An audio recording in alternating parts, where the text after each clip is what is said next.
Hello, my name is Dr. Jeffrey Schwimmer. I'm a professor at the University of California, San Diego.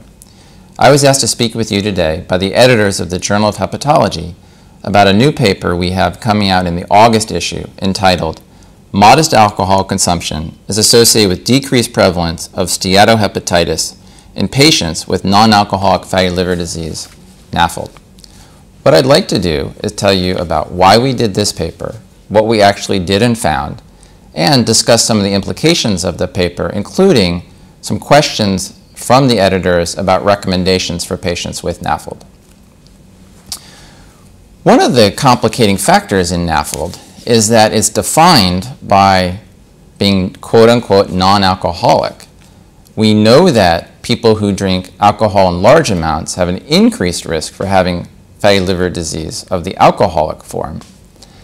However, how much alcohol is okay for patients to have who have NAFLD has been quite contentious. Therefore, in order to better advise our patients, we conducted this study. What we did was studied approximately 600 adults with biopsy-proven NAFLD who were participants in the NIH Clinical Research Network. These were adults from referral centers across the United States. These individuals all had liver biopsies and had detailed clinical examinations and were well phenotyped. Our primary aim was to assess the odds of having steatohepatitis comparing non-drinkers and modest drinkers. Thus, we separate our population into these two groups. Modest drinking was defined as having up to but not more than 2 drinks per day. Those individuals who drank more than that were excluded. We then compared these two groups, controlling for multiple factors such as age, sex, race, income, education, nutrition, physical activity, and so on. What we found was that adults with NAFLD who drank modestly had roughly half the odds of having steatohepatitis as adults with NAFLD who were lifetime non-drinkers.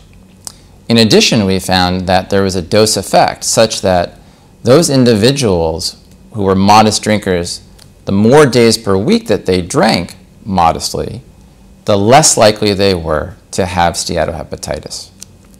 Finally, we found that modest drinkers also had a much lower likelihood of having fibrosis, or in fact had a lower stage of fibrosis in general than lifetime non-drinkers with NAFLD. Next, I'd like to address some of the specific questions from the editors. First has to do with the type of alcohol. Does wine versus beer versus spirits matter? This study does not address that question directly.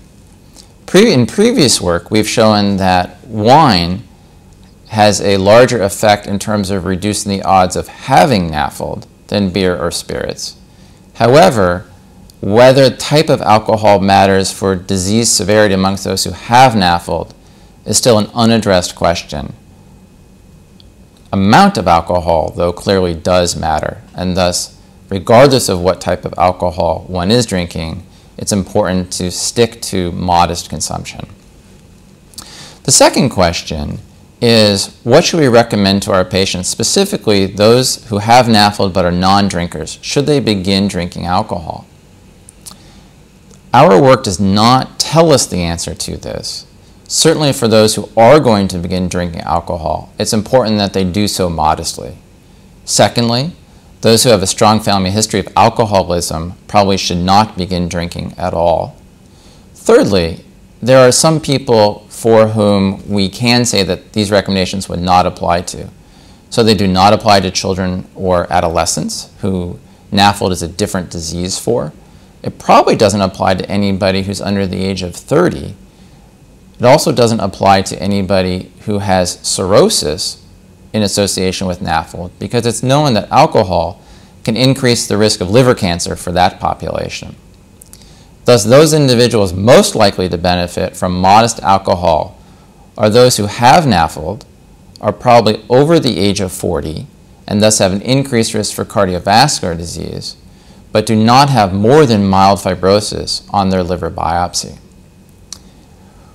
In order to be able to make the best recommendation, it will need to be individualized between a patient and their physician, taking all these factors as well as other things into account. And ultimately, further studies are going to be needed to be able to address this important question with the best available evidence. Thank you.